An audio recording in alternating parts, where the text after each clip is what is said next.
Jaz sem pred poletjem pripravila vmesno poročilo, v katerega sem pač vključila vse do takrat znane podatke. In kot veste, je bila glede na vse tisto dana tudi ovadba na tožilstvo.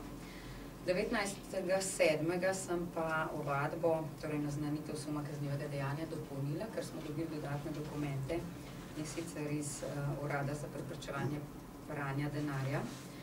In obenem v tej dopolnitvi ovadbe predlagala tudi, da se glede na pač dokumentacijo, ki smo jo dobili, in razne sumljive transakcije in posojila, da tožilstvo ustanovi skupno preiskovalno komisijo, v katero bo vključilo vse te organe, torej davčno upravo, Urad za preprečevanje pranja denarja in pa verjetno protikorupcijsko komisijo. Kolikor vem, po doslej znanih informacijah te posebne skupine niso ustanovili, kar bi bilo pa verjetno za razjasnitev in za dejansko zaključenje določenih stvari nujno, ker so pač med seboj precej povezane, in če na primer davčna pregleduje utaje davka ali pa kaj podobnega, Urad za preprečevanje ali gre za preprečevanje denarja, pa mi vemo, zakaj ta denar bil namenjen, na primer konkretno za nakupe zemljišč. Jaz sem včeraj napovedala končno poročilo. Opravičila sta se, kot veste, na seji Denis Perej iz podjetja Delma Plus in Boštjan Trstenjak iz podjetja Kubo. In sicer sta se oba opravičila zaradi službene poti. Boštjan Trstenjak pa bila sploh ni dvignil, tako da ne, kako se lahko sploh opravičil, če ni vedel, na kaj je vabljen.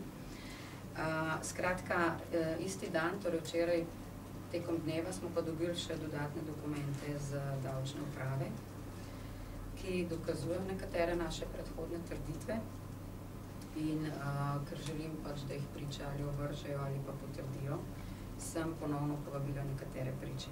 In sicer bomo 11.10. vabimo na sejo ponovno včeraj opravičen na Boštjana Trstenjaka in Denisa Pere in Jureta Jankoviča. Vsi ti so povezani pri projektu Hotel Kubo. In 14.10. bomo pa kot priče povabili predstavnike podjetja Tax Group, ki bodo pa razjasnili nekatere svojo vlogo pri določenih podjetij, ker so bili pooblaščeni zastopniki nekaterih podjetij, torej ciprskih podjetij. Iz Cipra sicer... A to une, ki so bili že zaslišani, ki še niso bili posebno? Ki še niso bili tisti, ki jih imamo že v dokaznem sklepu kot priče, pa jih še nismo uspeli zaslišati. V tem času smo dobili pač še neke podatke iz DURS-a, ki se nanaša na bolj konkretne osebe.